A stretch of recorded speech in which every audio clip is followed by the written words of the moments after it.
Okay, welcome everyone to the morning Bhagavad Gita session every Sunday that we conduct.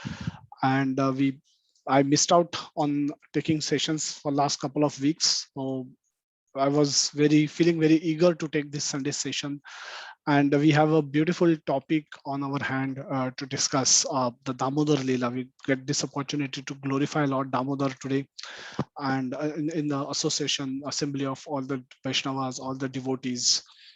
So we'll try to do our best to glorify a lot as much as we can, and also try and learn something out of this beautiful pastime that took place in Vrindavan. So precisely this pastime took place on the day of Diwali, on the early morning hours in in Gokul, where a Lord was residing with his parents Nanda Baba and Mother Yashoda.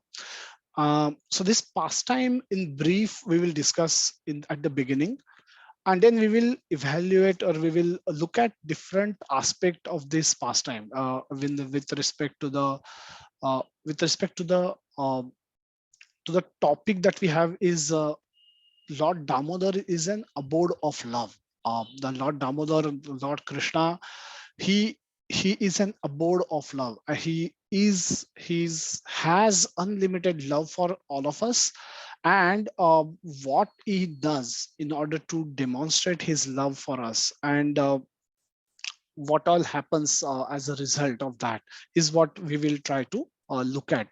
We'll look at the different aspect of relationship between Lord and devotees, and how we try to understand who does what in this relationship, in order to nurture this relationship, in order to manifest this relationship.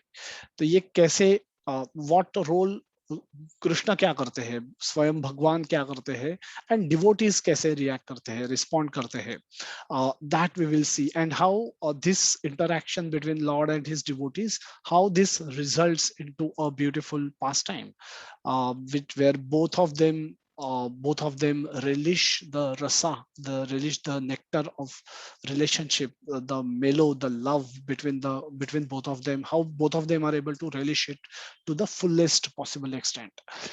So these are the aspects that we will consider, we will discuss. And so in brief, the pastime, it happened on the day of Diwali, and the Maya was churning butter, and in order to make best butter, so that Lord, she's been hearing that Krishna has been going around, going out and stealing butter from homes of the elderly gopis, and they've been complaining on and off. And so mother was thinking, maybe the dasis who cook, who perform various activities, they are probably not taking care of the butter. And so she, as out of her motherly affection, she personally wanted to cook for Krishna, personally wanted to prepare butter and milk for Krishna, sweets for Krishna that day. And so Krishna was sleeping, mother was churning butter, and then he woke up and he felt hungry. उनको भूख लग गई the moment he woke up. And so he went to his mother asking for food, asking for milk, and then she started feeding him with her breast milk. At the same time, she had kept milk for boiling on the stove in the kitchen, and that she remembered. And the moment she remembered that, her attention got diverted. So she was feeding Krishna, and immediately she recalled the milk on the stove, and worried that that milk will overflow, and then again she will have to the preparations that she was planning to prepare for Krishna, those will get delayed, and when he will feel hungry again. So thinking of all these aspects, she removed Krishna. She pulled Krishna down, and she kept him down, and then she rushed towards the kitchen. And so Krishna was hungry.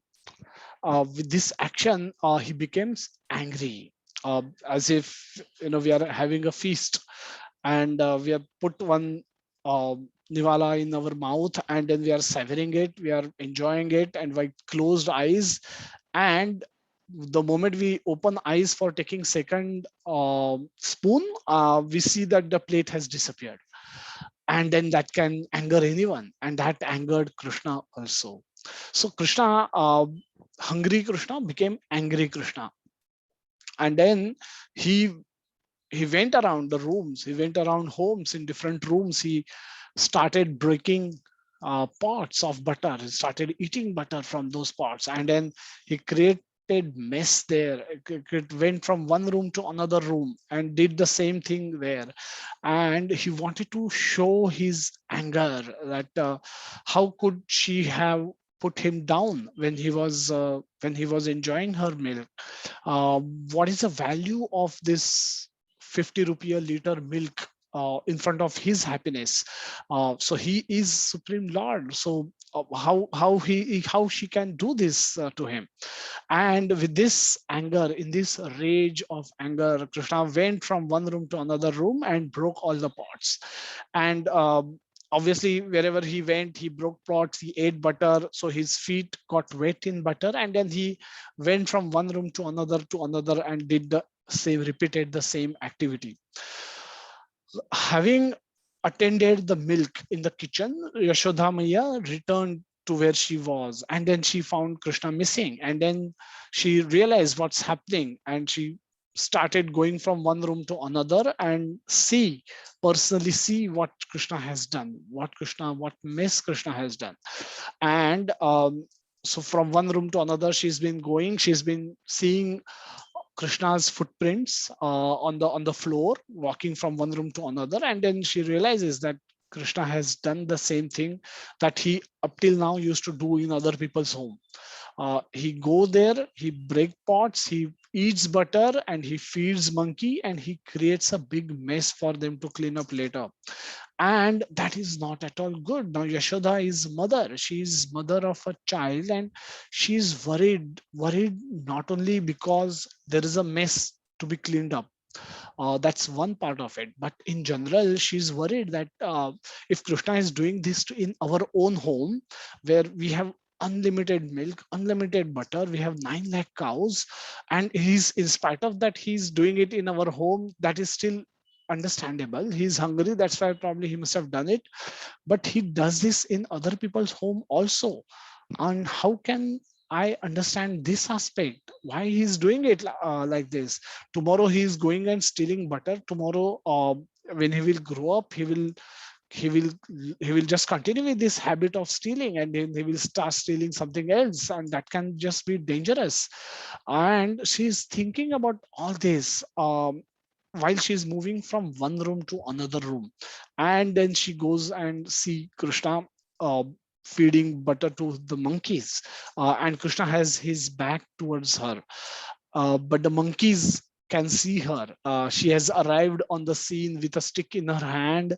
Monkeys know what it means, and suddenly, so at one moment they were eating butter that Krishna was throwing at them, and the next moment their eyes became big. They stopped eating butter and they ran away from the scene. They ran away, and seeing their reaction, Krishna understood what has happened. Krishna understood that Maya has arrived on the scene. Even though he can't see her, she's there probably behind him. And he, in anticipation of getting caught and getting punished and getting chastised, he drops everything and starts running, and Yashoda Maya start chasing him, and they run in their courtyard. They're running from one room to another and then into the courtyard. And finally Maya gets tired, and she's not been able to caught Krishna.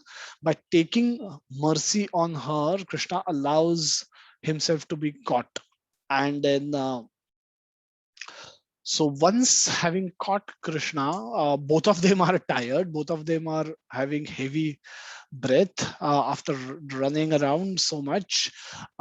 Maya is determined to punish Krishna. And Krishna says that, Maya, don't show me the stick. I'm scared. I start crying otherwise. And he's already crying. And he said, I'll cry loudly if you beat me up with this stick. And Yashoda also doesn't want to beat Krishna up with this stick. And but she was she still feels that some punishment must be given. Otherwise, he will not be able to check this kind of a habit. This kind of a behavior from Krishna will become bigger, and he will start become a big thief tomorrow. And as out of motherly affection, Yashoda is worried that he will bring bad name to their kula, and he will bring who will give their daughter to a thief in marriage. So she's thinking of this, and she's saying that I must do some punishment to Krishna. And then she see inside this ukhal. Ukhal is a consider is almost many times Krishna used to use this ukhal to climb on it to reach out to the pots which are hanged in their homes, in home. And hence, in one sense, this ukhal was his partner in crime.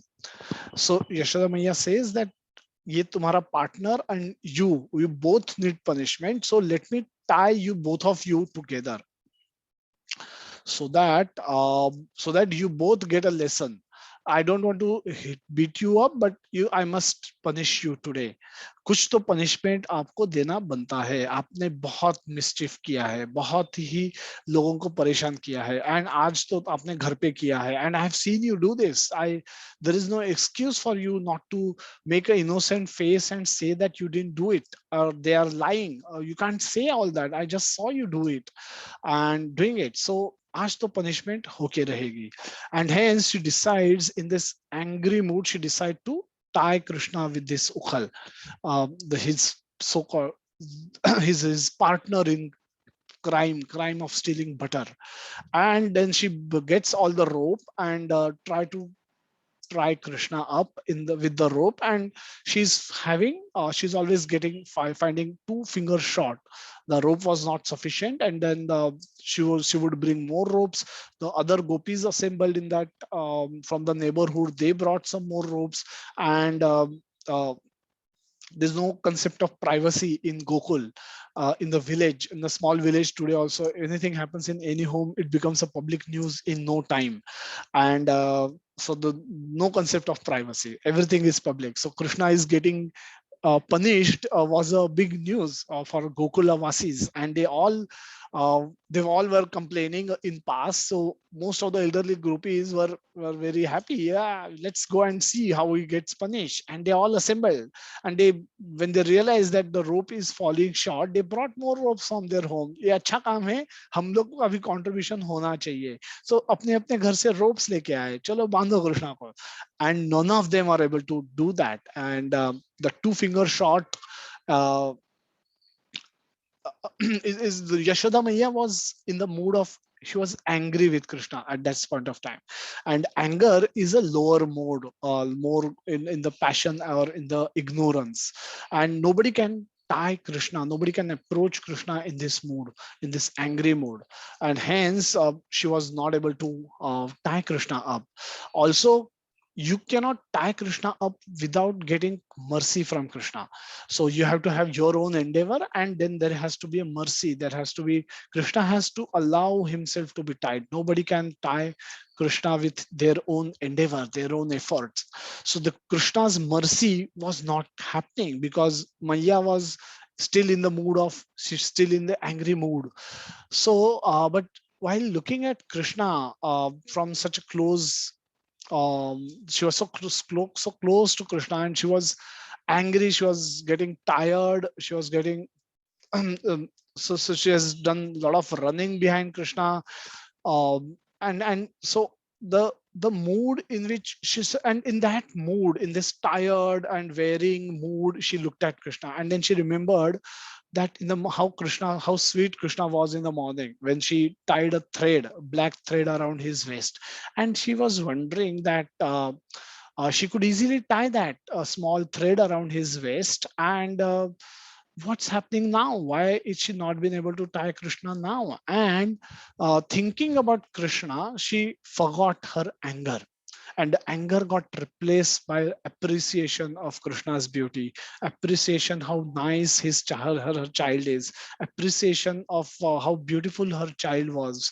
And the moment the anger gone and the appreciation came, uh, she was able to tie Krishna, that she was in a right Vatsalya Bhav for Krishna, and then Krishna allowed himself to be tied.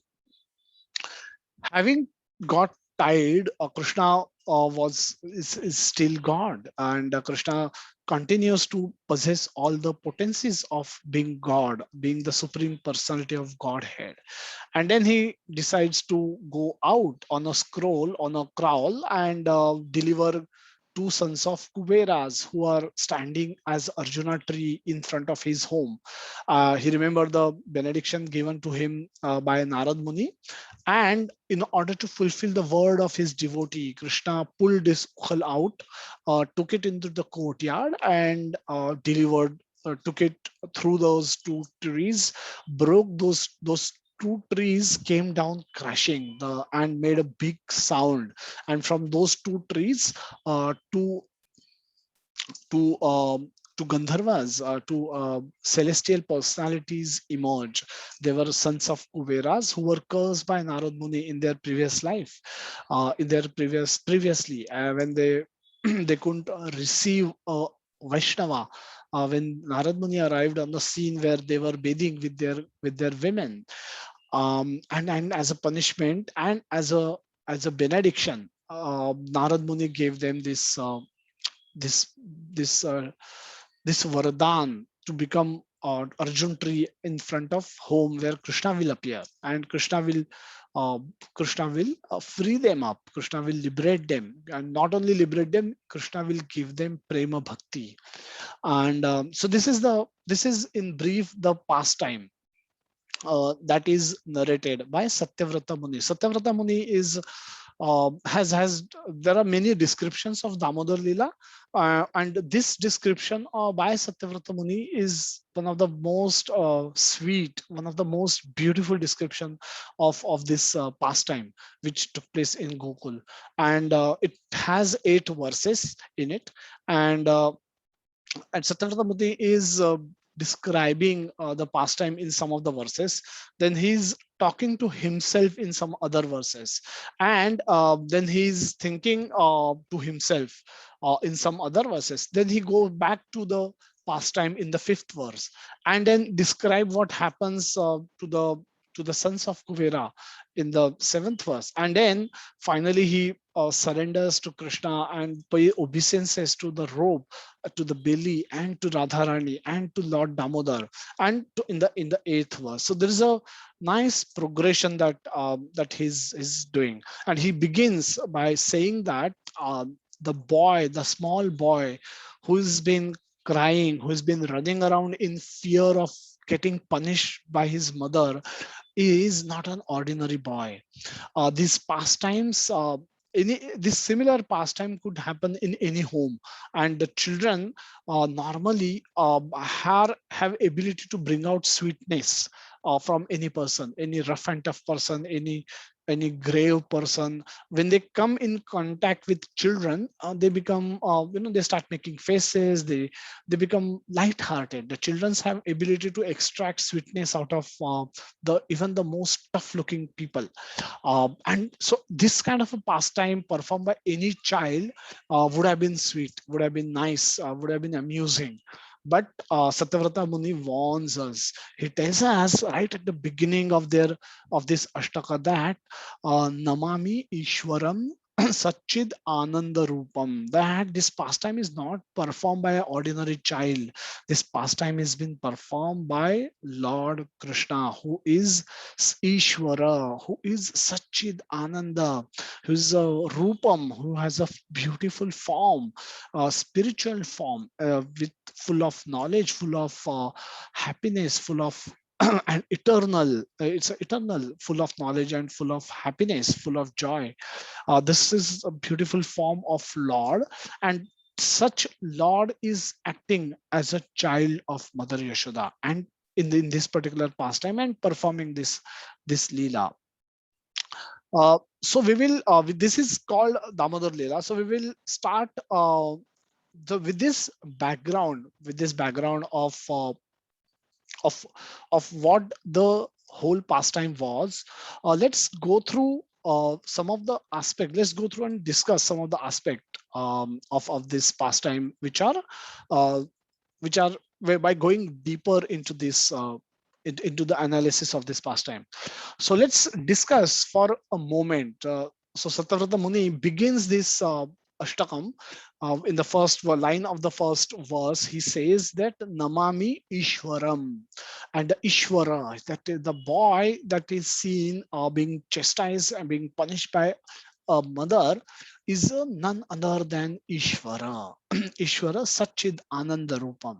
So the conception of God is being brought out upfront. So Krishna, he brings it out very upfront, and hence let's start our session by discussing the different conceptions of God that we knew. We are now practicing devotees. Most of us are chanting or attending classes regularly. So we've heard Krishna is the Supreme Personality of Godhead, but we didn't had the same conception right from our birth, right from our childhood, right from our youth, when we were young, when we were growing up. We didn't had this conception. Neither the same conception exists in our family, immediate, our parents, our children, our uncles, our aunties, or the society around us, the friends, the bosses, the employees, the colleagues. So all these social circle that we live in, every person has a different conception of God. Some may match, but drastically, every conception could be unique in their own way. So what are the different conceptions of God that we are aware of, we have heard of, we believed in earlier? So let's discuss this for a brief moment before we proceed. So what are the different conceptions of God that we are aware of, that we ourselves knew, or that we thought are relevant? And as we, it's a progression hota hai ki we start with one conception but we progress to another conception. But what is it that we knew earlier before we came to Krishna consciousness, or even we find it in the people around us? What are the different conceptions of God that we have heard of? Prabhuji, conception of God means what? It is avatar of God, or how? No, generally what people who God Think is, of what is, God. yeah, what people think of when we say word God, what does people come up with? What comes in the mind of the What comes in people? the mind of people in general? Okay. Yeah, feel free to unmute and share your thoughts, or take it, put it into the chat box if you are happy to. I'll read out from there. God is all powerful. That's a, yeah. So there's a basic distinction will be, we would have come across people, those who believe in God, those who don't believe in God. That could be basic, at a basic level, that could be the bifurcation, that the whole population, we can just, there will be some people who believe in God, some people who don't believe in God, some people could be neutral. पता नहीं, शायद होगा, शायद नहीं भी होगा. So this is general, and those who believe in God, they believe that God is all powerful. Yes, that's Prabhuji, correct. Prabhuji, God fulfills all our wishes. Okay, so God God is a gives fulfiller benediction. of all desires. If If we whatever, pray to Him dedicatedly, He gives us benediction, blessing, okay, and thereby fulfill all our desires. okay, so God can fulfill desires. So if we pray to Him, if we are in need of something, we can approach Always Him, pray. we can pray to Him, and then He has potency to give us, fulfill our desires. So that's another conception. Prabhuji, Harish here, Harish Prabhu, Hare Krishna. Hare Krishna. I feel that God, when He wants to give something to us, when we ask for it or pray for it, He doesn't come, He comes in a different forms or different, He comes through a messenger. It need not necessarily be in the form of God that we perceive, but He can be any person who can come out of blue and try to fulfill our desire or try to help in the need So God can send the messages through His own people or through us, any of us. Correct. So God can act personally, but he can act through somebody also as well. Correct. So Rupali Mataji is saying God is formless is what I have heard. That's true. A lot of people believe God is some kind of a power, does not have a form. Then God is present everywhere, as Dwarkanath Prabhu is saying. If one is present in Mumbai, how can the same person be present in Delhi and Calcutta and Chennai? So that's another, that he's present everywhere. Does it mean that he's formless? That could be another inference that people draw, that because he's present everywhere, he could be formless. He may not have a form. Jaram Prabhu is saying God is within us and around us as well. That's true. This is also another conception that is correct also, and that God is within us as a super soul, as a Paramatma, and He's around us. The whole world is a manifestation of His separated energy. In that sense, He's around us also. Vedic. Prabhuji, Yes, Roger. when we talk about the God, formless and other thing, but his expansions are available everywhere, like Sirodakshaya Vishnu, Garbhodakshaya Vishnu, and all the forms. So it's a form of the Vishnu, but it is available everywhere in different forms and miniature forms or whatever form you can call it. Sure. So he's available everywhere. He can be perceived everywhere. Aparna Mataji, yeah, please, you can speak if you wish to contribute.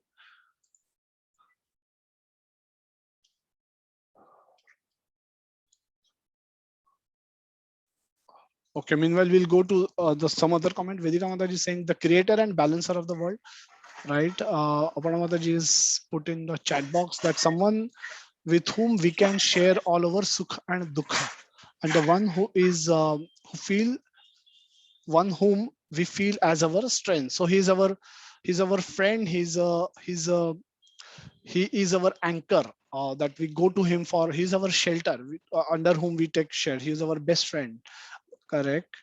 God is there in every actions which we perform.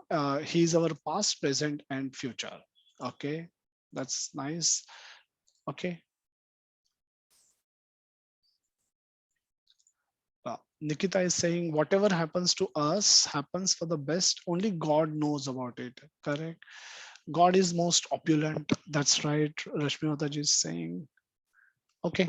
Let's go back to our discussion.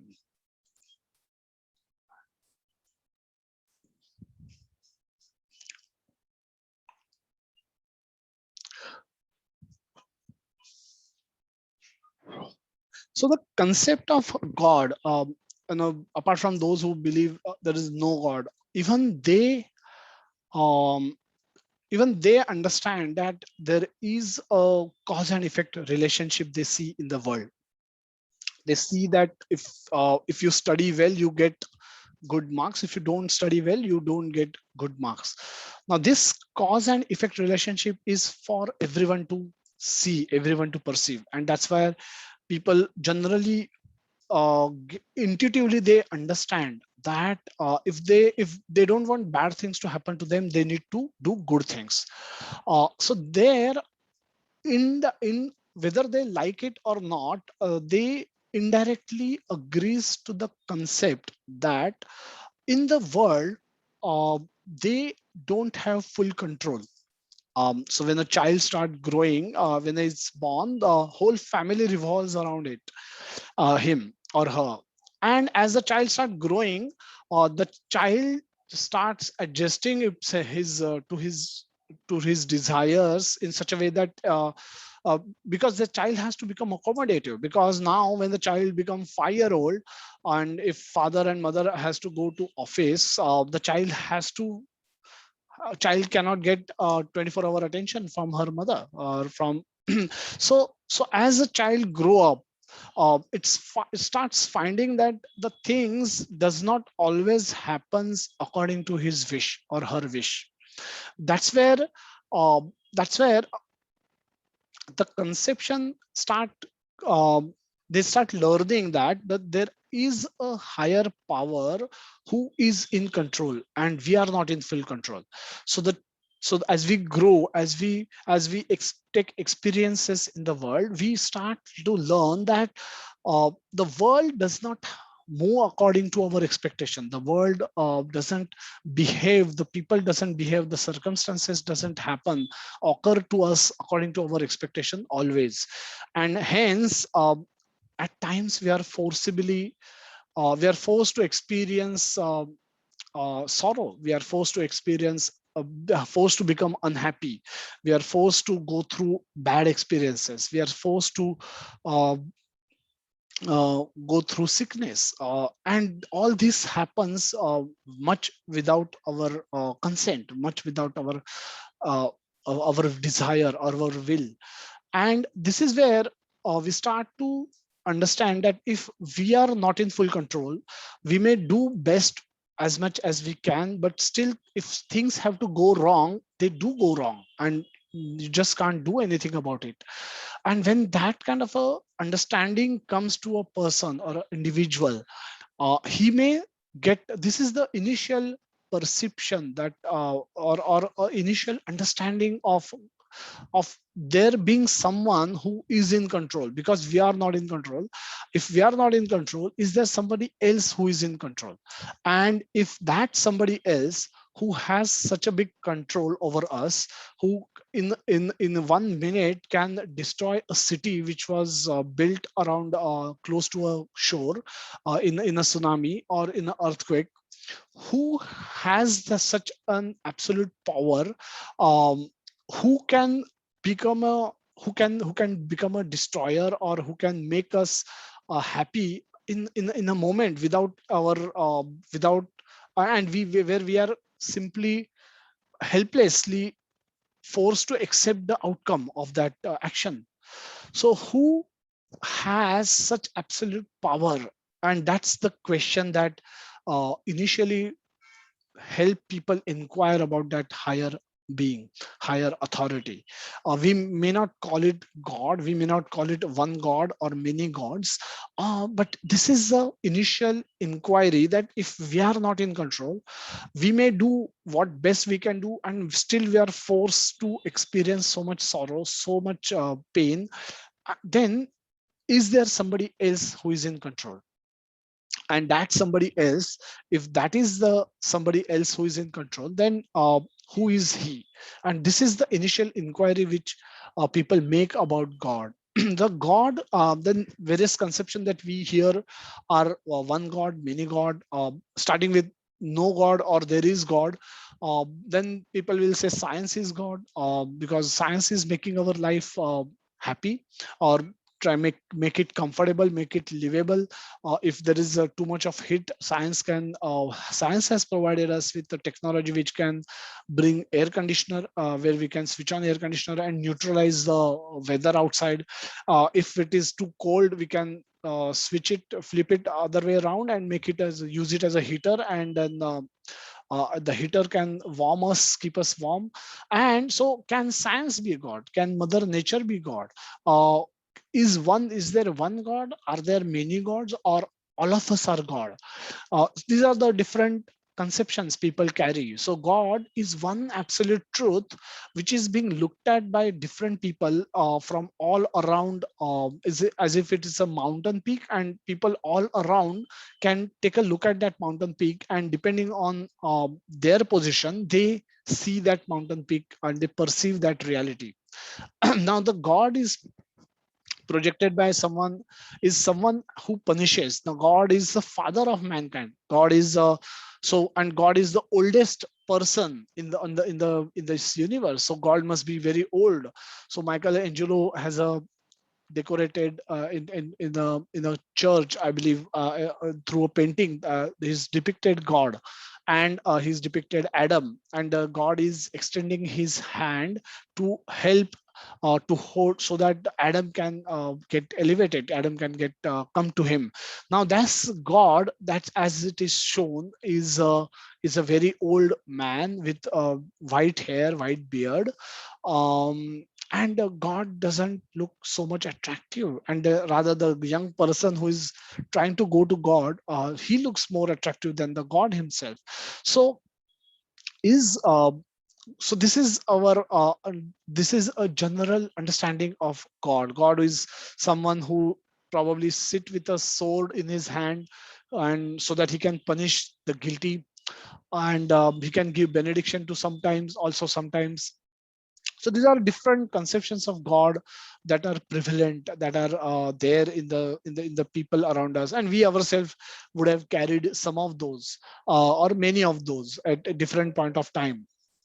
However, this kind of a projection of God is not very attractive for developing any relationship with him. Come to bhakti tradition, the devotional service, the devotional platform. The bhakti scriptures, or the scriptures reveal God in a completely different way. Bhakti tradition, especially the Gaudiya Vaishnavism, they present Krishna as God. The Bhagavad Gita is the book which establishes Krishna as God. Bhagavatam is a book which describe all his activities, how through the pastimes of his devotees and Lord's incarnations, various incarnations. Through that, these descriptions, the Bhakti tradition reveals the most intimate picture of God. The intimate picture of God is presented not when he's working, not when he is performing, he's balancing the world of giving punishment to the sinful people, or giving benedictions to those who are praying to him, those who are in distress. Those are the those those are there, those manifestations of God are there, and they continue to perform their activities. But the bhakti tradition provide us with a deeper insight into the home of God, into the home of God, which is Vrindavan, where Krishna resides. That's his home. He doesn't. He is free from all responsibilities, and that's where he is able to perform different pastimes or different leelas.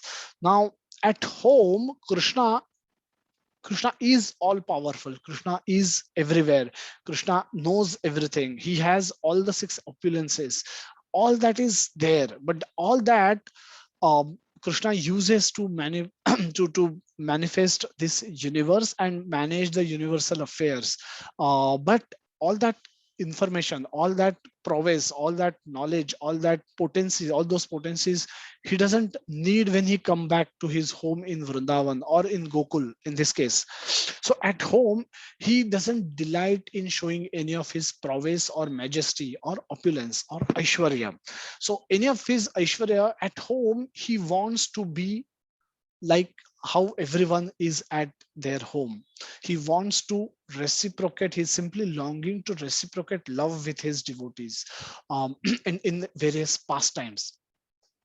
So the Krishna has greatness, which is generally described in various scriptures. The Bhagavad Gita, chapter 7, chapter 8, chapter 9, describe elaborately how his greatness is, how he is the test in water, how he is everything, moving, non-moving is his manifestation, how nothing can exist in this universe or in any universe without Krishna. And Krishna is, there is nobody equal to or greater than him. He is the greatest, and he is the thread which is holding everyone together.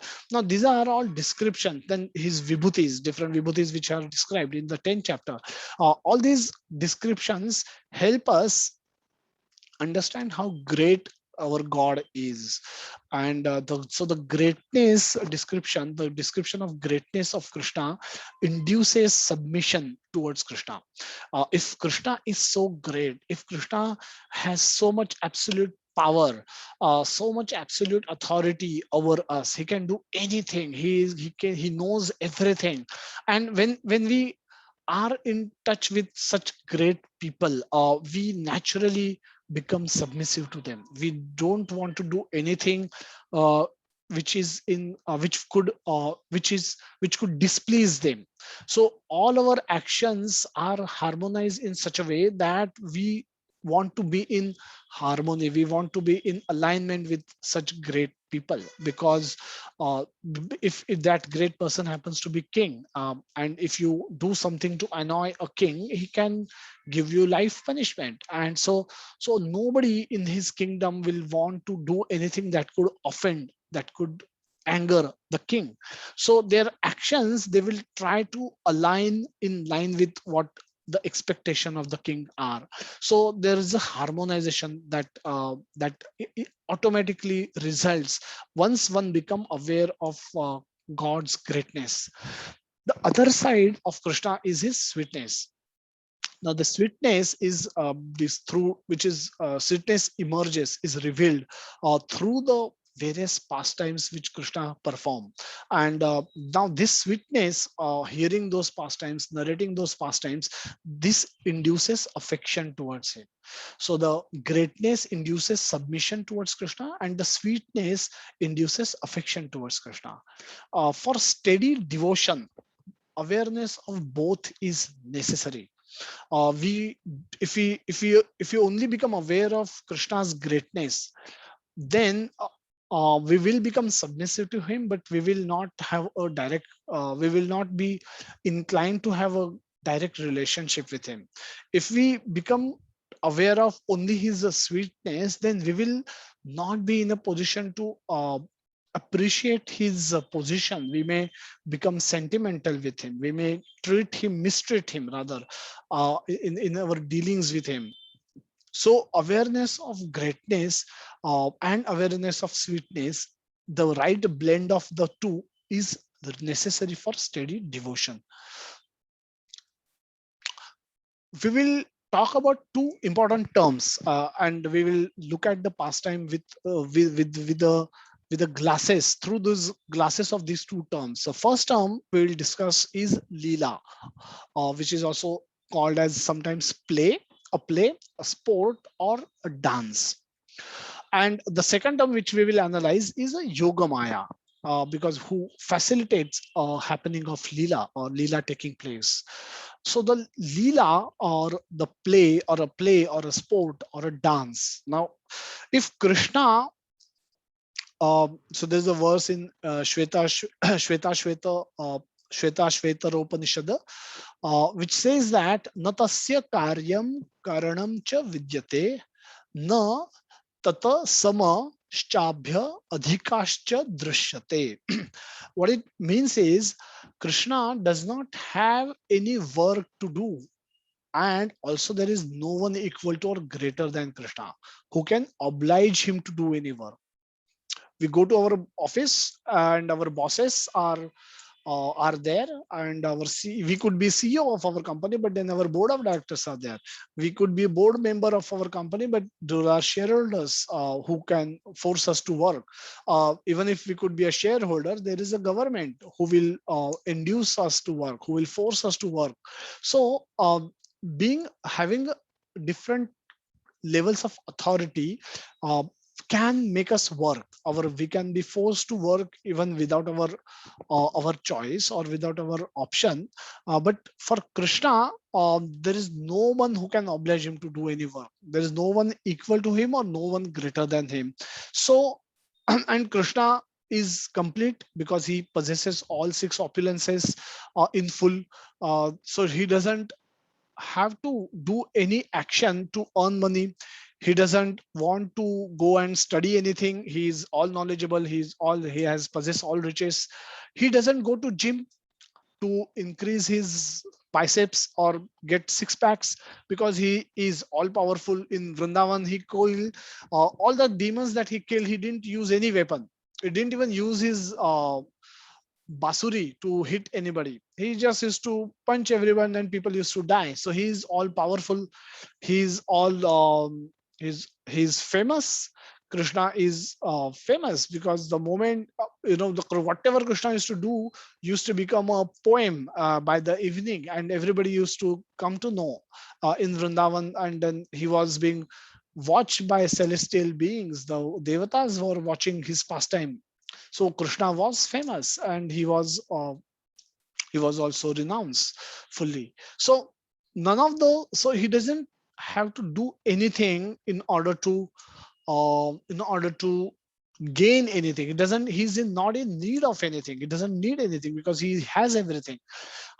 In on top of it, he's omniscient. He knows everything, what's happening in our mind, what's happening in my mind right now, what's happening in your mind right now. Krishna knows everything. Why? Because he's sitting in our heart as a super soul. So he knows everything. He's present everywhere. So Krishna is present in our heart, and as a Garbhodakshay Vishnu, everything is present within him. And so this is, he's everywhere, is the everything is his energy. The water is his energy, the Panchamahabhuta are his energy, the living entities are his separated energy. So whatever the, apart from the living and the non-living thing, there is nothing that is existing in this world. So everything is energy. So in one way, he is present everywhere. He's omnipotent, he's all powerful, he can do anything. There is nothing that Krishna cannot do. If there is anything that Krishna cannot do, then he is not perfect. So the way so the way the God is, he looks as if he is a perfection, a frozen perfection, who even if he does something will mean that he didn't had that earlier. So even if even if he say that he's performing his pastimes, which is what he do at home, even if we say that he's performing his pastime in Vrindavan to become happy, will it then mean that he was not happy or he was less happy earlier, that he wants to increase his happiness? Even if he say that he's playing it as a sport, he's playing those pastime as a sport in a sporting manner, or as a performance of play, but there also you want to win in a sport, or you want to gain some happiness by participating in a play. So again, that could raise a question that did Krishna not possess that earlier, that now he's performing this lila or pastimes to increase that. So one of our acharya is Baldev Vidyabhushan, who has explained this pastime, what Leela means, in a Govinda Bhashya commentary that he has written. And he explains that Leela is also not like a play, is not like a sport. Leela is more like a dance.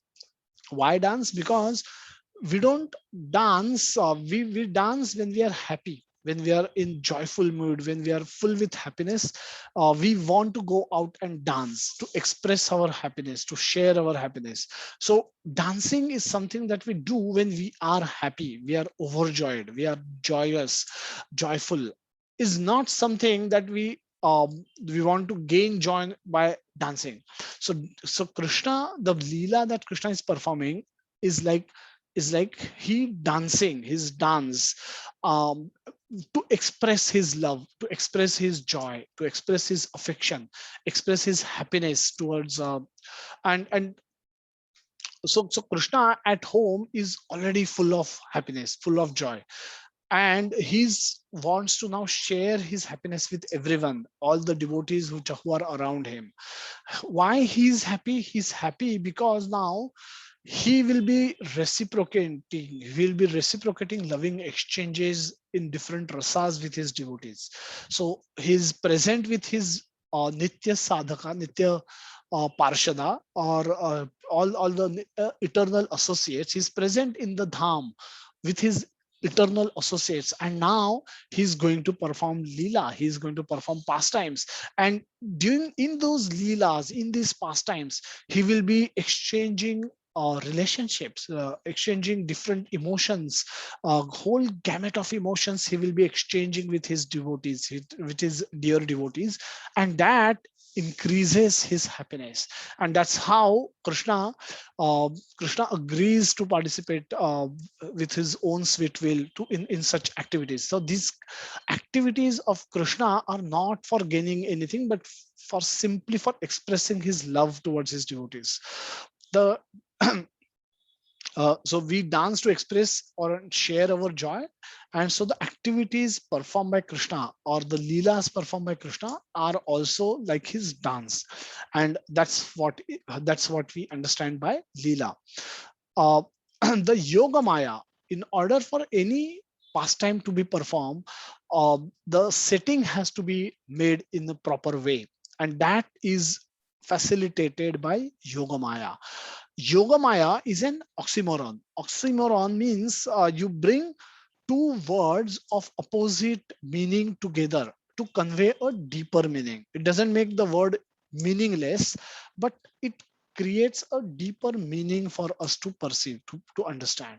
So Maya means forgetfulness of Krishna. When we forget Krishna, we say we are in Maya.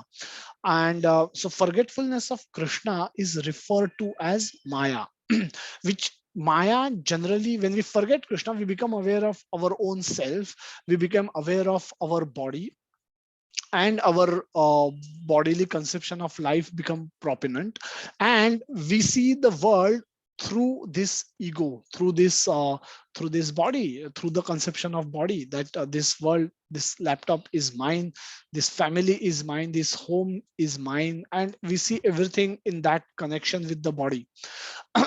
Maya, this is Maya. This is forgetfulness of Krishna. Person has forgotten that everything is Krishna's energy. Everything is handed over to you by Krishna. All my abilities are come from Krishna. When we forget this, we are called in Maya. So Maya means forgetfulness of Krishna. This forgetfulness generally takes us away from Krishna, because then we think that we are the doers, we are the possessors of these qualities and abilities, and we are the possessors of this wealth, and this but the forgetfulness that is caused to his devotees who are acting in the pastime is different, is for different type. This forgetfulness brings these devotees closer to Krishna. This forgetfulness of Krishna's godliness, Krishna's God, Krishna is God. This forgetfulness facilitate increase intimacy of pastime between Krishna and his devotees, and it brings them closer.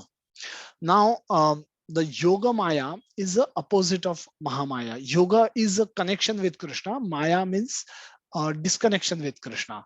But the Yoga Maya, when devotees are under the spell of Yoga Maya, they forget Krishna so that they can act in such a way to increase the intimacy in of that particular pastime.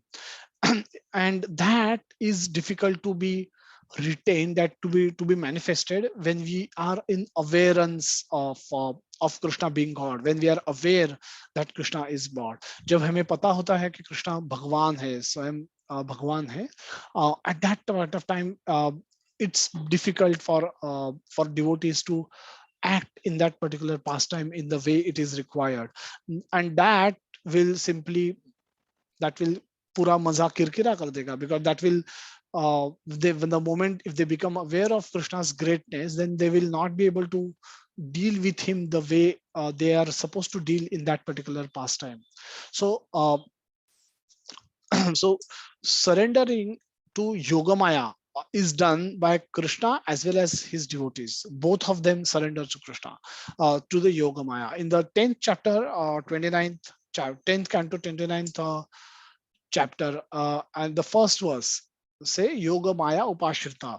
Yoga Maya Upashrita. Now this is chapter which describes rasa dance, or pastime of Lord Krishna, where he is playing the flute and he's calling all gopis, and the gopis hear the flute sound and they are pulled into the night of Sharad Purnima, and there Krishna expands himself and he dances with each and every gopi.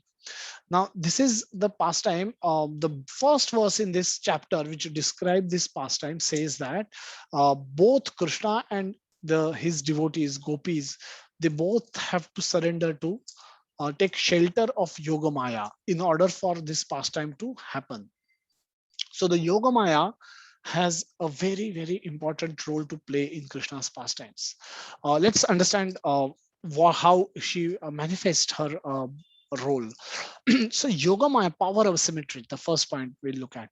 So when we have a relationship with a person, and if that person happens to be the head of state or head of the president of India or the prime minister of India or the king, if we are ruled by kings, then the naturally that relationship will have element of awe and reverence, whoever we could be, if we happens to be, because of the simply the power that undisputed unlimited power that the other person possesses.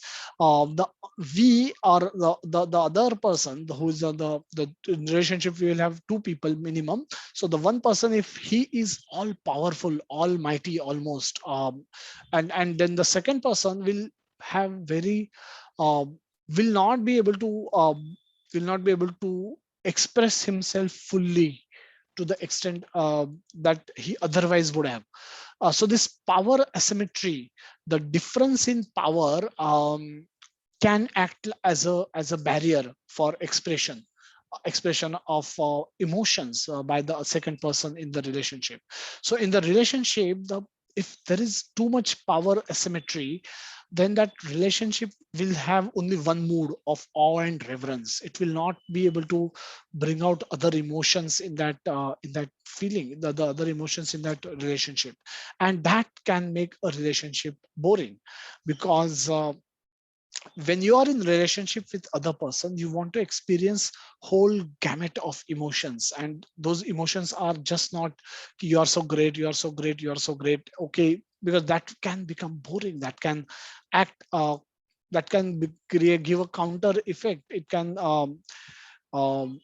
destroy a relationship beyond, if it is continued to be done in a beyond a point. So this does not help. The power asymmetry doesn't help.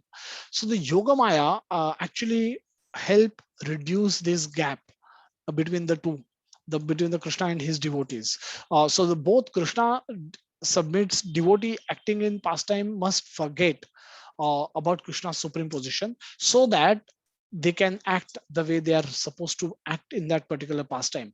So if Yashoda Maya um, has to, she wanted Krishna as a baby and as a normal child who should get hungry. Now Krishna as a supreme god does not necessarily have to become hungry. So if a child does not ask for breast milk, that will be a biggest disappointment for a mother. If she can't cook and feed her child, then what she will feel, what is her birth is meant for, or birth is useless. Or if she cannot at times there is no responsibility for her to punish, discipline her child, then she will feel that she is not required in that relationship. She doesn't need that, maybe the child doesn't need a mother. And so in order for Maya to do all these actions, she also needs to forget that Krishna is supreme god. And similarly, if Krishna uh, has to manifest hunger, Krishna has to become hungry, even he needs to forget that he's supreme lord. Because if he continues with that knowledge, he may never become hungry, and then Maya will never get pleasure of feeding Krishna with her milk, and that will just spoil the whole rasa in the relationship. So both Krishna as well as his devotees acting in the particular pastime, they both of them need to surrender to Yogamaya, so that the power asymmetry, which is the difference in power that exists eternally, that exists in during pastime also, but that can be reduced to a level where because of this forgetfulness, they both are able to act properly, and then the pastime can happen, and the emotions can be exchanged, and the rasa can be melo can be exchanged. Another task that Yogamaya need to perform is another important thing for any fulfilling relationship is where both people in the relationship need to feel valued. They both need to feel needed and wanted by the other person. If one person is extremely powerful and he doesn't need anything and does not want the other person to do anything for him, then that can make that relationship that of a compassion rather than a relationship. So if suppose we are a doctor, and biggest doctor in town biggest doctor, the most famous doctor, the biggest doctor in this particular city, he call us asking us for a particular opinion, our opinion on a particular case. And then in that is the case where he doesn't have to do it, but if he does it, we feel valued, we feel needed, we feel wanted by some other person. And that is in one sense that is an ego booster, but that in another sense it's a basic human need that a person needs to experience. He doesn't, no person will in a relationship of two people, if one person doesn't need other person, then that kind of a relationship cannot be very relishable relationship, cannot be very long lasting relationship. So a person who is acting with Krishna in a pastime or Leela also need to be felt valued, need to be felt wanted by Krishna, need to be felt needed by Krishna. And Krishna, in given his supreme position, actually doesn't need anything. However, in order to increase the rasa, increase the nectar of the pastime, he act as if he need attention, he act as if he need care, he act as if he has become hungry, he does become hungry actually. And he cry in hunger, he gets scared when the clouds thunder in the sky at night, he gets scared. And then Nanda Baba goes to Nanda Baba and sit in his sleep in his tight embrace that night. And so all these things, unless Krishna provide opportunity, the devotees acting in his pastime will never be able to relish that rasa. And that will also, even Krishna cannot relish the rasa of being a child and the rasa of how he's been taken care of by his parents, by mother and father, unless he act in that way. And the success of his acting is he's forgetting that his original position, which is what happens when they surrender, they take shelter of Yogamaya. With that shelter, they are able to demonstrate gamut of emotions of being hungry, being angry, being frightened, being naughty, being loving, and being caring, and so on and so forth. So this makes devotees feel valued in a relationship where they felt needed and they have to do something for Krishna. So if when Krishna cry in hunger, Yashoda Maya actually feels that unless she feed Krishna, he will become weak, and if he becomes sick and he will die. And hence she hurry up, she prepares food in a hurry, or she rushes uh, rushes towards Krishna to feed him with food, with her milk, and so on and so forth. So this is another important task that Yogamaya do in order to increase the nectar in a pastime. The Yogamaya also ensure that there is a spontaneity of emotion. So again, in a relationship, to be fulfilling, it has to have two basic elements of certainty and uncertainty. And there should be a healthy blend of the two. The certainty we want in a relationship, we want some level of certainty. We need some level of basic ground, which a foundation, which act actually like a foundation in a relationship. So unless we have that assurance, it becomes if without that kind of assurance, it becomes extremely volatile relationship where every action you can get a completely surprising response. And if there is no consistency in your response from the other person, then that kind of a relationship can become extremely difficult to handle. So the some level of certainty lays the necessary foundation in the relationship. However, if there is too much of certainty, then it's like having a relationship with a robot where everything is predictable. If I say this, other person will say this. If I do this, the other person will respond like this. If there is complete predictability or complete certainty in a relationship, even that can make a relationship boring. So So the some uncertainty, some spontaneous response, some excitement, some spontaneity or uncertainty add the element of spice in a relationship. So we don't want bland food, we want, so that's why we add some spice in our food. And that spice, that's the element of uncertainty in a relationship add the element of spice in the relationship. The surprise, the excitement, the anxiety, now that increases the rasa, increases the mellow in a relationship. That makes the relationship more relishable, more nectarian. And so this is also again facilitated by Yogamaya, which helps Krishna, help Krishna and devotees relish various rasas in the top relationships of Madhurya Rasa, Vatsalya Rasa, and Sakhya Rasa.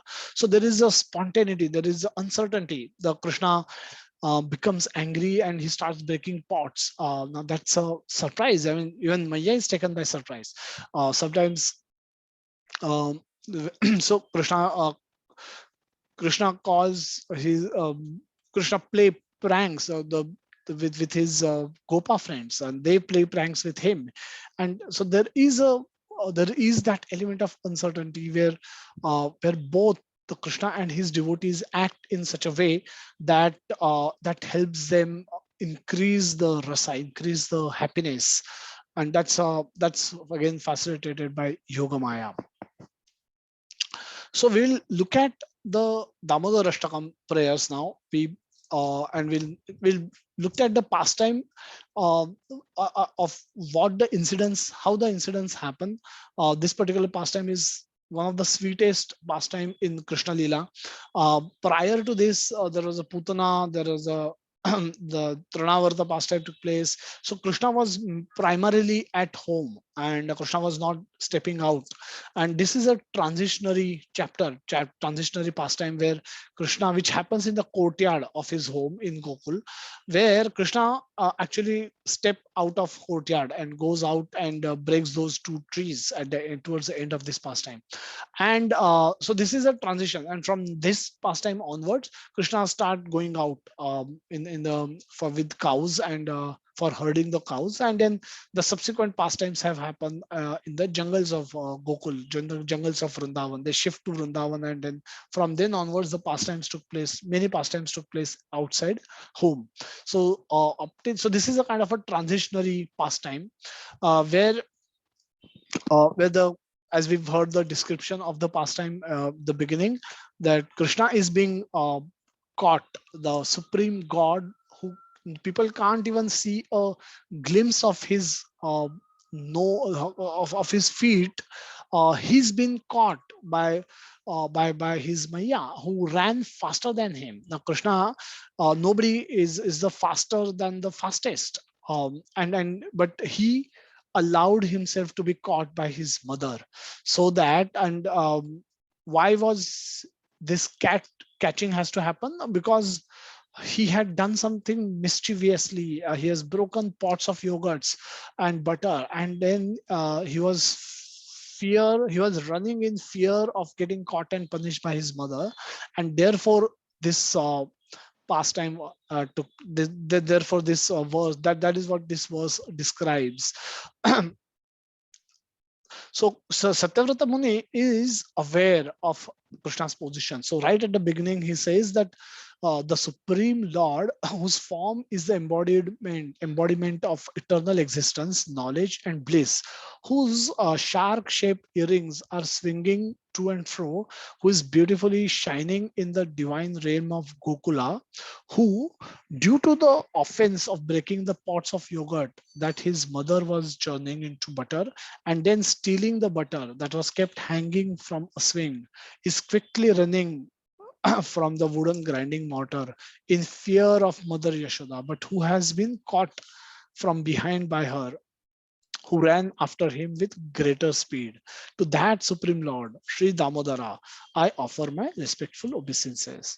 The second verse also, Rudantam Muhurnetra Yugmam Rujantam Karam Bhoja Yugmena Satakka Netram Muhushwasakam Patri Rekhanda Kantha Sthita Graivam Damodaram Bhakti Baddham. So seeing this also, second verse also describes the past time. So takes that past time further from the first verse description, and it zooms in, and now it's showing, he's seeing what's happening in the on the ground, where Maya has already caught him, and he's he's bhakti baddham, he's bound by love and devotion of his devotee, who is his mother. And the whipping stick in his mother's hand, he's crying and rubbing his eyes again and again. The two lotus hands, his eyes are filled with fear, and the necklace of pearls around his neck, which is marked with the three lines like a conch shell, is shaking because of his quick breathing due to crying. To this Supreme Lord, Sri Damodar, whose belly is bound not with rope but with mother's pure love, I offer my respectful obeisances. So the Supreme Lord is running in fear. Supreme Lord is crying, fearing punishment. He's scared of the whipping stick that the mother is carrying, and he could be caught. So what we see in these two verses is the is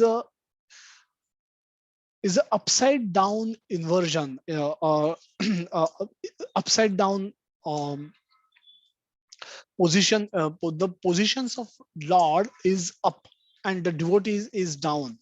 In this case, it's turned the other way around, where the devotees are appears to be more powerful and the Lord appears to be helpless.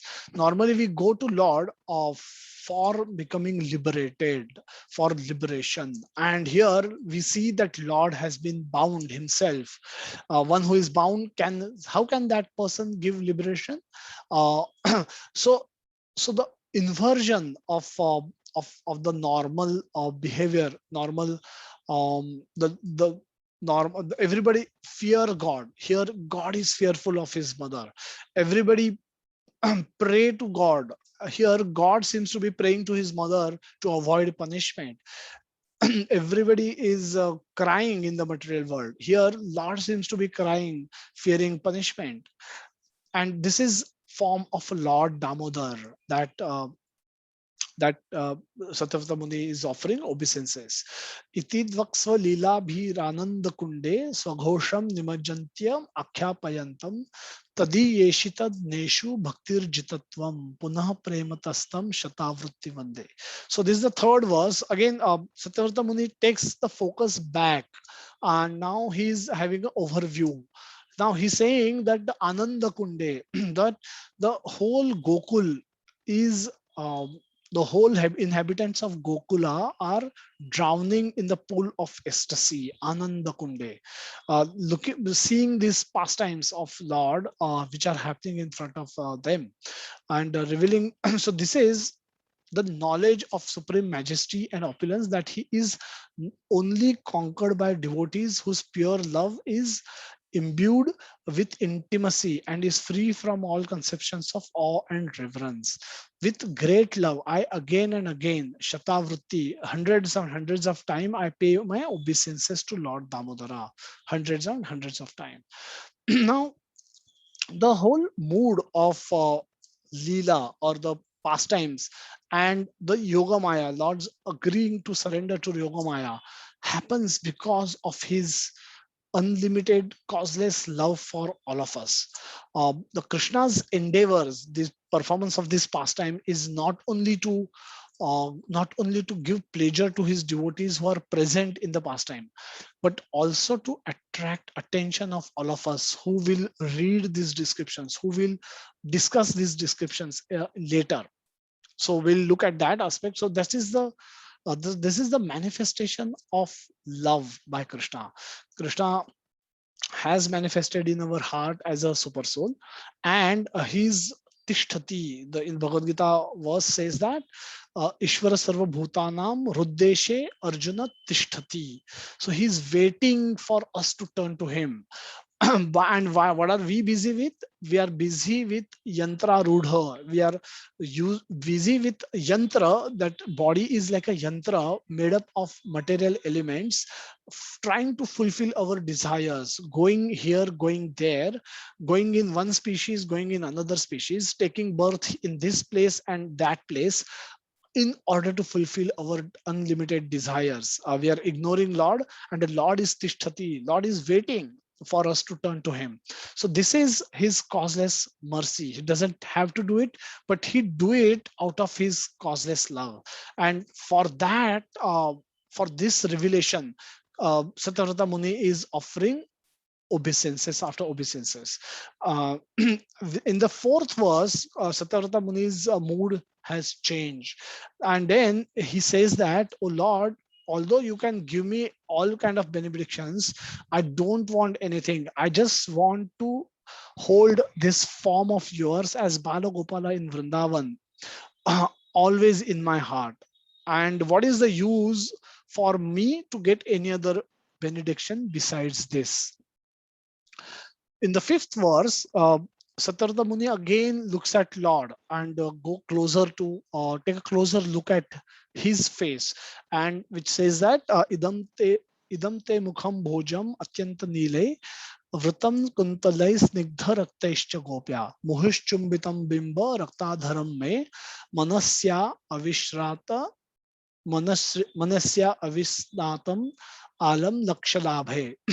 O Lord, your lotus face, which is encircled by locks of soft black hairs tinged with red, is kissed again and again by Mother Yashoda, and your lips are reddish like the bimba fruit. May this beautiful vision of your lotus face be ever manifest in my heart.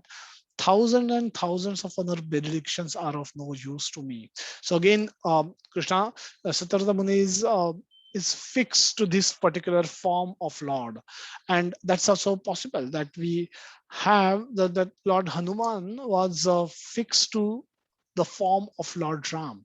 Murari Gupta was fixed to worshipping Lord Ram, even though Chaitanya Mahaprabhu personally went and told him to chant Hare Krishna Mahamantra, but he says, I cannot forget Lord Ram. I am so stuck to Lord Ram. He himself was Hanuman in his in that pastime. So Murari Gupta just couldn't come out of the remembrance of Lord Ram, even though the better even though the Krishna himself came and told him.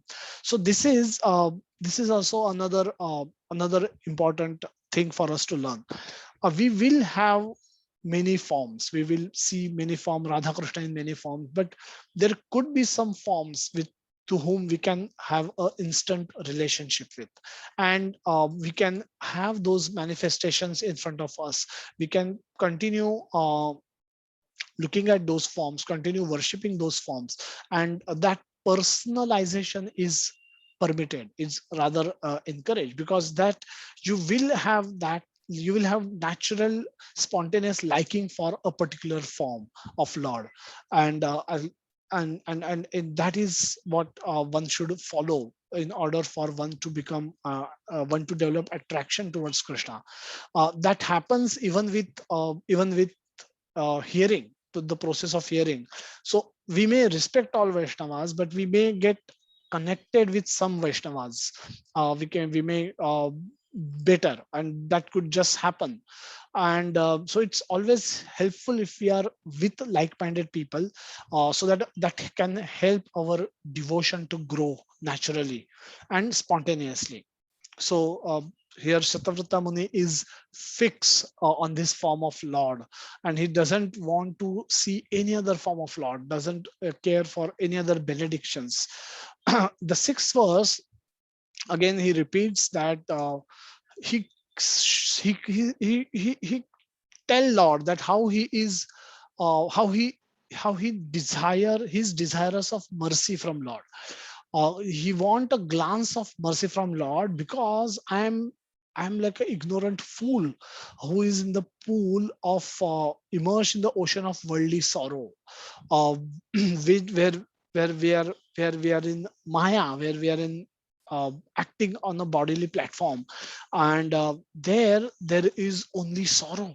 And Satyvrata Muni is praying to Lord Damodar that you please shower your glance of mercy upon me to deliver me from this ocean of worldly sorrow, and become so that you become visible to my eyes and always remain in front of my eyes.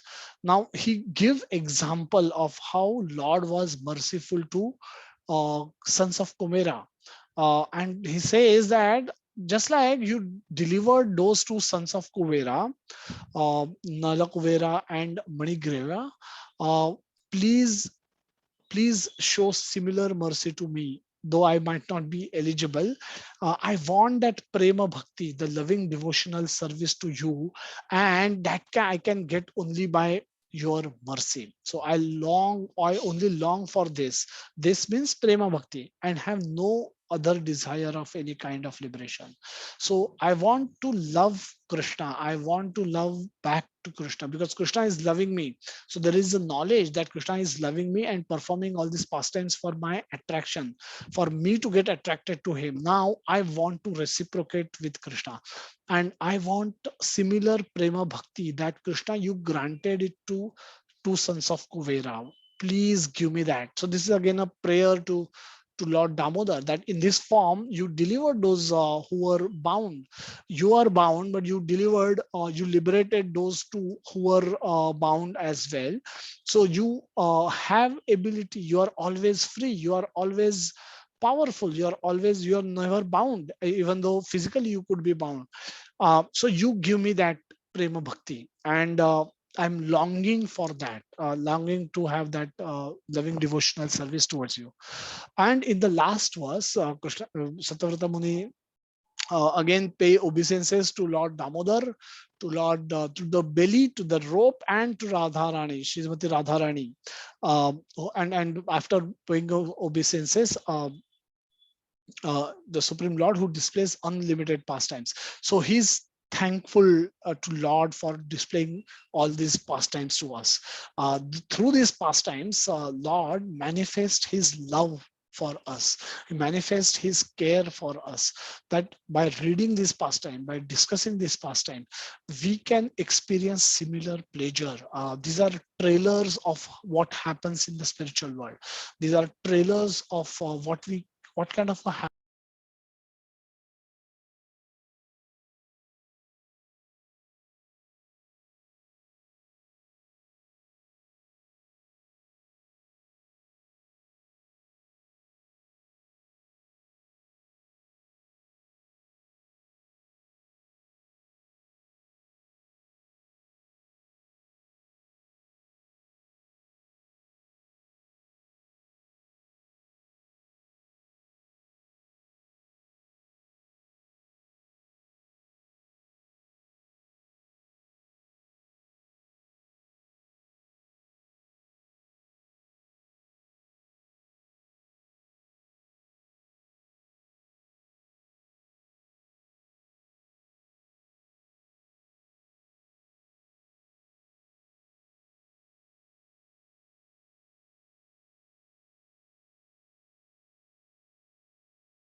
Hare Krishna, Prabhuji.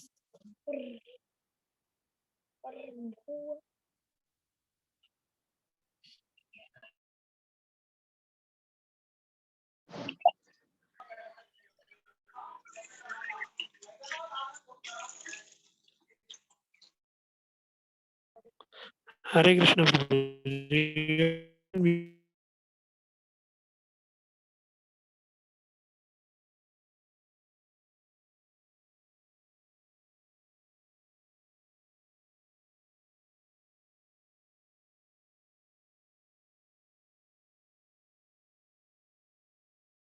the life of Shiva Parvati was Parvati had to do sadhana.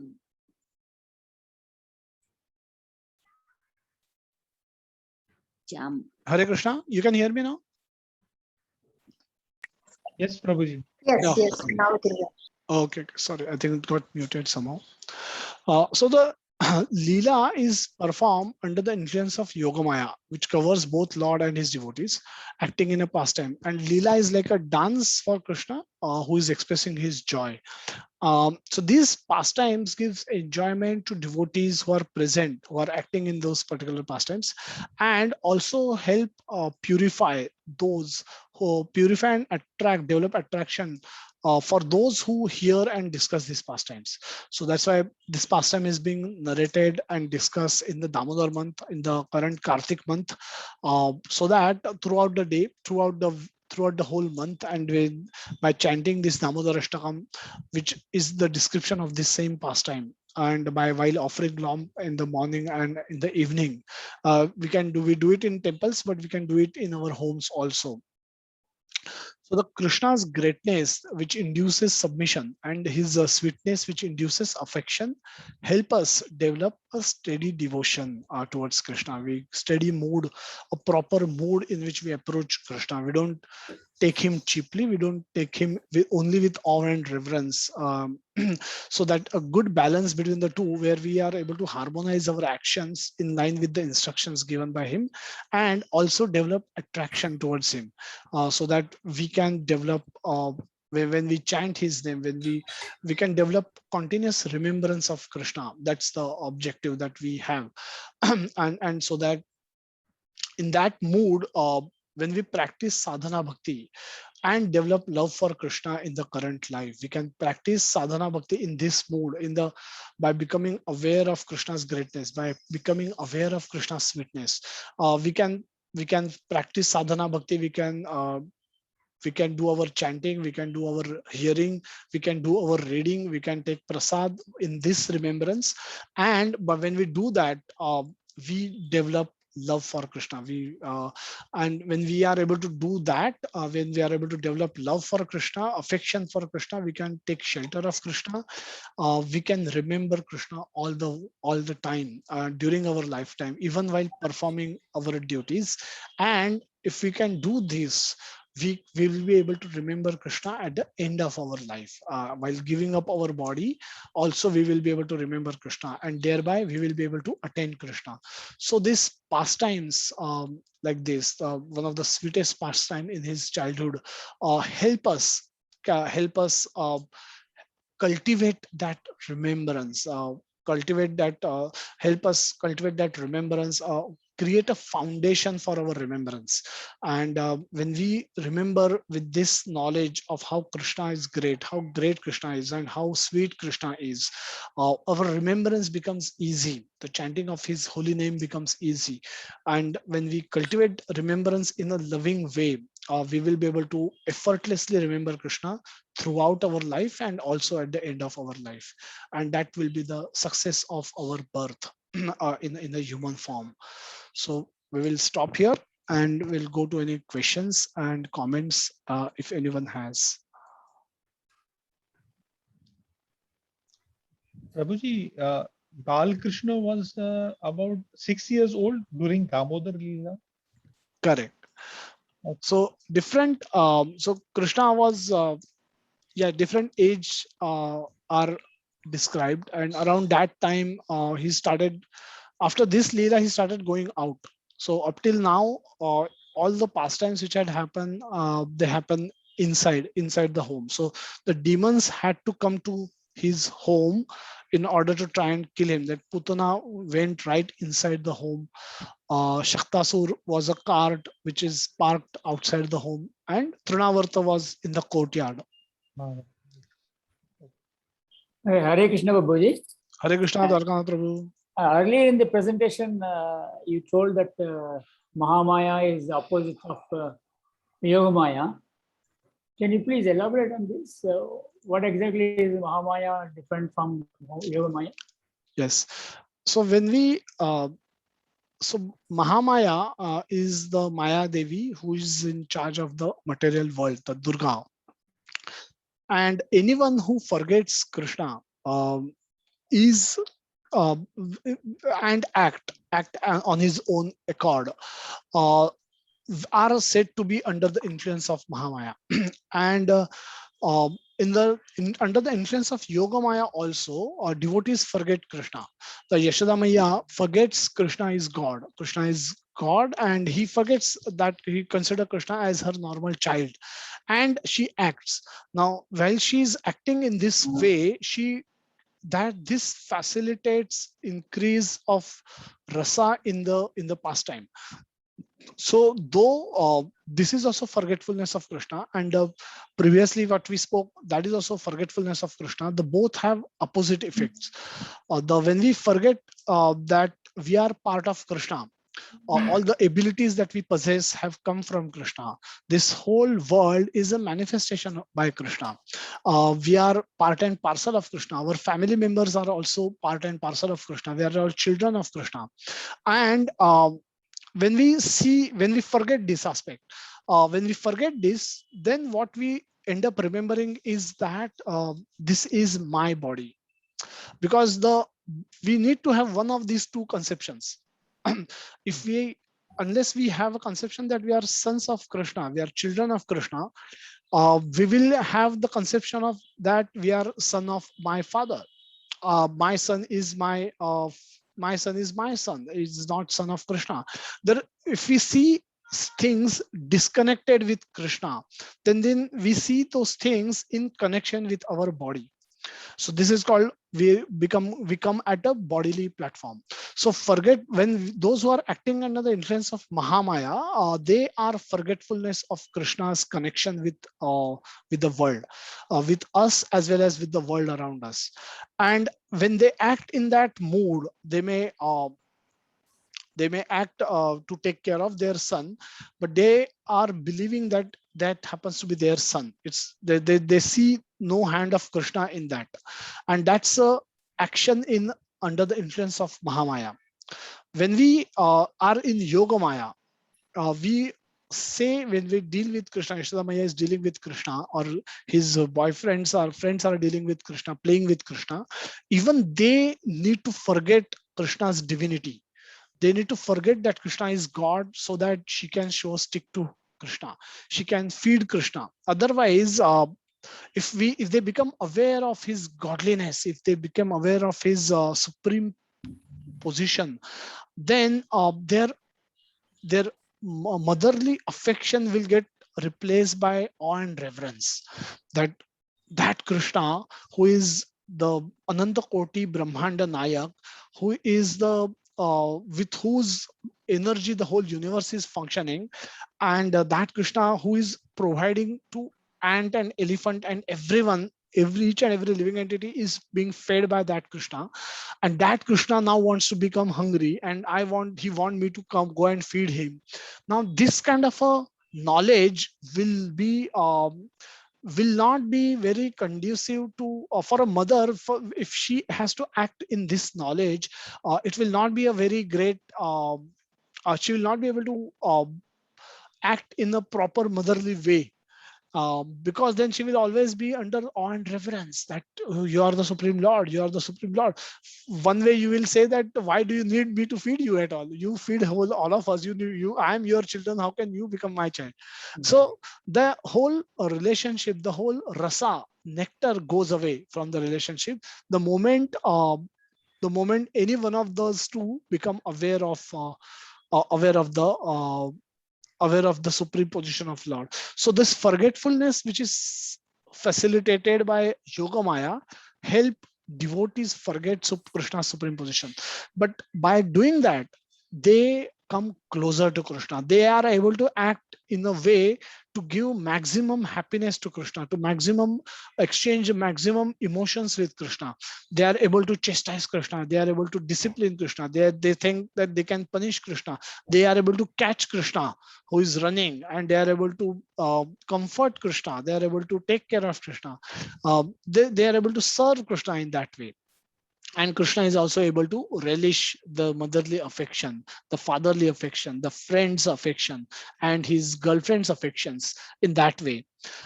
Because that's how the Yoga Maya, though sound to be two opposite words brought together, act in the opposite way. That one who is under the influence of Mahamaya goes away from Krishna, because more I think this is me and this is mine, more I get disconnected from Krishna, because then I act in a way uh, on my own accord. I may not do sinful things, but I may act in a sattvic way, but I'm still acting to produce results which are, though it could be favorable results, it could be enjoyments, but I'm creating bondage for myself because I'm seeing the world disconnected from Krishna.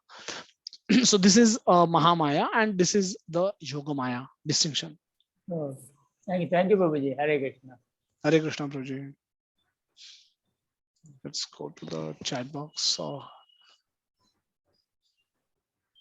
Hare Krishna. So any other question, please feel free to unmute and share or comment, or we can complete the today's session.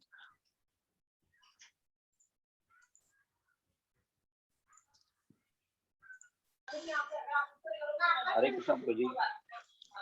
Hare Krishna, Vinod Prabhu. It was so beautiful session, Prabhuji. We really enjoyed it. And the explanation which you have given after a question of Dwarkanath Prabhuji was really amazing. And we could not understand that Maya, because we are taking Maya always in negative terms. So this was a very good explanation that we got to know that Mahamaya and Yoga Maya. Thank you so much for listening, session, Prabhuji. Thank you so much, Vinod Prabhu.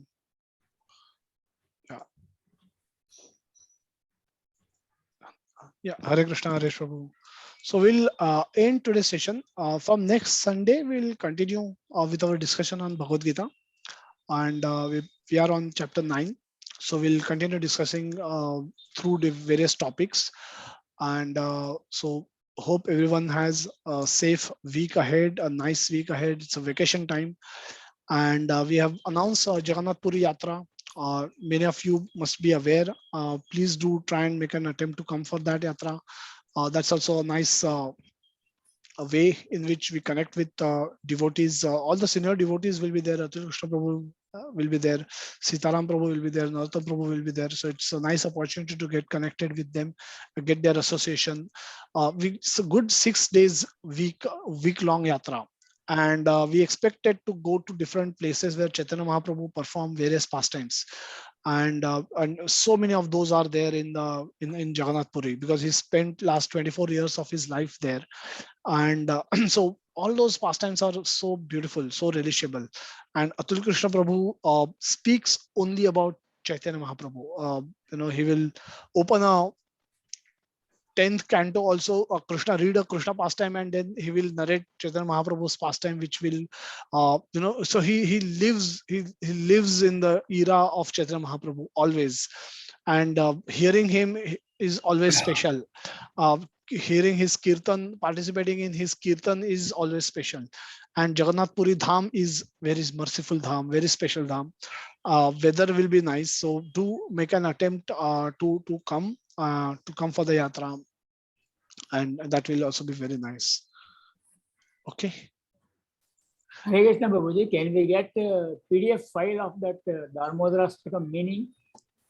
Yes. I'll circulate this file, the PPT. It has the meaning as well as the verses. Okay, thank you, Prabhuji. Okay. Hare Krishna.